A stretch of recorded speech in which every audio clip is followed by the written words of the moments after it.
नमस्कार प्यारे प्यारे बच्चों, मैं हूं गार्गी सारस्वत। एक बार फिर से आप लोगों के सामने हाजिर हूं आपकी फरमाइश पर हार्वर्ड गार्डनर की मल्टीपल इंटेलिजेंस की थ्योरी लेकर, जो कि सीटेट में एक बहुत इंपॉर्टेंट टॉपिक है। तो आज इस थ्योरी को समझते हैं कि क्या है। हार्वर्ड गार्डनर साहब ने एक किताब लिखी थी, frames of mind, the theory of multiple intelligence, जिसमें उन्होंने बताया कि इंटेलिजेंस कई तरीके की होती है। इस किताब में शुरुआत में इन्होंने 7 तरीके की इंटेलिजेंस बताई, बाद में 2 और जोड़ी। ये थ्योरी सबसे इंपॉर्टेंट और सबसे सटीक मानी जाती है। तो चलिए देखते हैं कौन सी है वो 7 और 8 या 9 तरीके की इंटेलिजेंस, और इनमें से कौन सी आपके अंदर है ये भी चेकिंग हो जाएगी।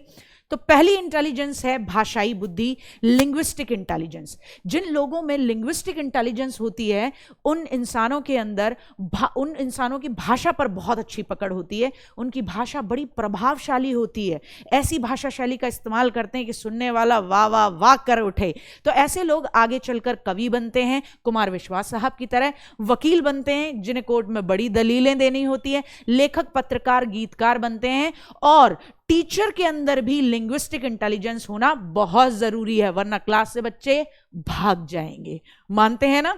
सेकंड इंटेलिजेंस बताई तार्किक गणितीय बुद्धि, लॉजिकल मैथमेटिकल इंटेलिजेंस, जहां इंसान इतना लॉजिकली मैथ्स की प्रॉब्लम्स का सॉल्यूशन निकाल सकता हो, या साथ ही साथ फिजिक्स के इक्वेशंस को इतने अच्छे तरीके से डिफाइन कर सकता हो, तो ऐसी बुद्धि को कहा जाता है लॉजिकल मैथमेटिकल या तार्किक गणितीय बुद्धि।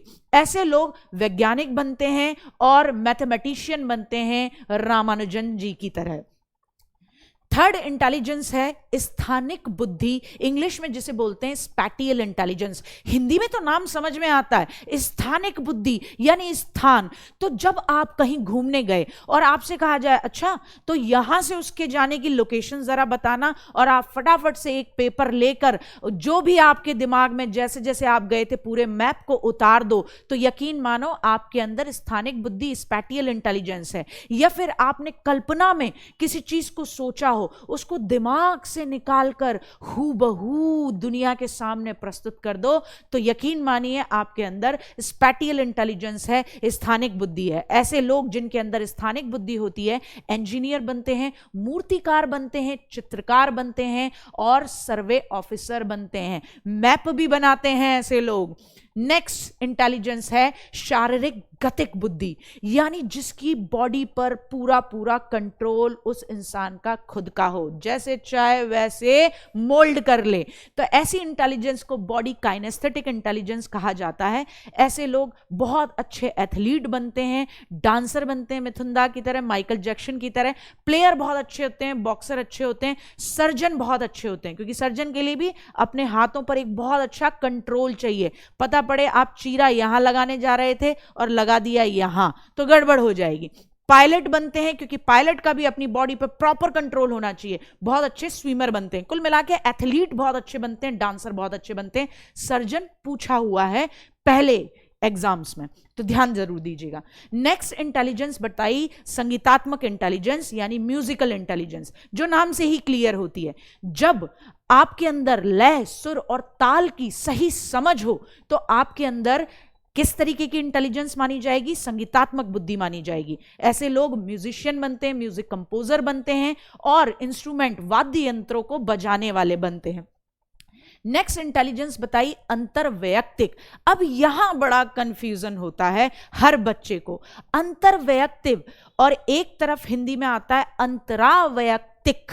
तो यहां हिंदी में कंफ्यूजन से बचने के लिए इंग्लिश को जरूर देखिएगा। अंतरवैयक्तिक यानी इंटरपर्सनल इंटेलिजेंस, और इंटरपर्सनल इंटेलिजेंस में आप दूसरों के मन के भावों को अच्छे तरीके से जान पाते हो, समझ पाते हो, महसूस कर पाते हो।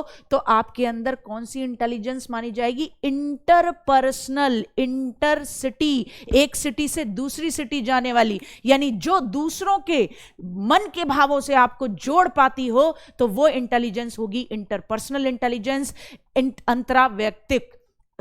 अंतःवैयक्तिक बुद्धि, ठीक है। ऐसे लोग बनते हैं राजनेता, क्योंकि इन्हें पता होता है जनता क्या चाहती है, अच्छे बिजनेसमैन, अच्छे दुकानदार, और डॉक्टर भी। टीचर के अंदर भी इंटरपर्सनल इंटेलिजेंस होना बहुत जरूरी है। फिर आती है अंतरावैयक्तिक इंटेलिजेंस, जिसे बोलते हैं इंट्रापर्सनल इंटेलिजेंस। जब आप खुद के मन के भावों के बारे में जान पाओ तो कहा जाएगा आपके अंदर इंट्रापर्सनल इंटेलिजेंस, अंतरावैयक्तिक इंटेलिजेंस है। ऐसे लोग जो खुद के बारे में समझ पाते हैं कि मैं कौन हूं, मैं क्या कर रहा हूं, मेरी क्या क्षमताएं हैं, तो योगी बनते हैं। एक्सट्रीम लेवल पे जब पहुंच जाते हैं संत बन जाते हैं। नेक्स्ट इंटेलिजेंस है जिसे बाद में 1998 में जोड़ा गया, वो थी प्रकृतिवादी इंटेलिजेंस, यानी नेचुरलिस्टिक इंटेलिजेंस। ऐसे लोग जो नेचर यानी प्रकृति के पैटर्न को समझ पाएं, प्रकृति की जो सुंदरता है उसे समझ पाएं, हर चीज में प्रकृति ने जो एक सिमेट्री, सममिति बनाई है उसे समझ पाएं, तो समझिए उस इंसान के अंदर प्रकृतिवादी या नेचुरलिस्टिक इंटेलिजेंस है। ये आप जनरली देखते हैं किसानों में, बायोलॉजिस्ट में, बॉटनिस्ट में। आपसे और हमसे बहुत सारे लोग जिन्होंने खेत भी नहीं देखे होते हैं, अगर उनसे दो फसलों के बीच में अंतर पूछ लिया जाए तो चकरा जाते हैं। मतलब शुरुआती दौर में अगर पौधों को देख के आइडेंटिफाई करना कह लिया जाए, लेकिन किसान हुए, बायोलॉजिस्ट हुए, बॉटनिस्ट हुए, इनके अंदर ये समझ होती है। लास्ट जो 9th टाइप की इंटेलिजेंस थी जो 2000 में जोड़ी, उसे कहा जाता है एग्जिस्टेंशियल इंटेलिजेंस, अस्तित्ववादी बुद्धि। जब इंसान ये सोचे कि संसार के क्या रहस्य हैं, ये ब्रह्मांड कैसे बना, ये जीते हम कैसे हैं, हमारी मृत्यु कैसे होती है, मरने के बाद आत्मा होती भी है या नहीं होती है, कौन सा जीव था जो हमें पूरे जीवन भर चला रहा था, इस तरीके के प्रश्नों को पूछना, इस तरीके के क्वेश्चंस पे सोचना, ऐसी बुद्धि कि हमारा एग्जिस्टेंस क्या है इस ब्रह्मांड में और कितने गैलेक्सीज होंगी, इस तरीके की सोच वाले लोग दार्शनिक होते हैं या चिंतक होते हैं, थिंकर होते हैं, जिनके अंदर ये इंटेलिजेंस पाई जाती है। तो ये 9 टाइप की इंटेलिजेंस थी जो हार्वर्ड गार्डनर साहब ने अपनी किताब के अंदर एक्सप्लेन की हैं। अब बात आती है, इस सिद्धांत की भी आलोचना होती है। बहुबुद्धि सिद्धांत को ये क्वेश्चन आपसे पूछा गया था सीटेट 2015 में, और लास्ट ईयर 2000 आपके सीटेट जो दिसंबर वाला 2021 वाला सीटेट था, उसके अंदर भी यहां से क्वेश्चन पूछा गया था कि बहुबुद्धि सिद्धांत की कमी क्या है, क्यों इसे वैलिड नहीं मानते। बल्कि इन्होंने तो 9 तरीके की इंटेलिजेंस बताई है जो कि बिल्कुल सटीक बैठती हैं, जिसके अंदर जैसी बुद्धि होगी वो उस फील्ड में ज्यादा सक्सेसफुल होगा।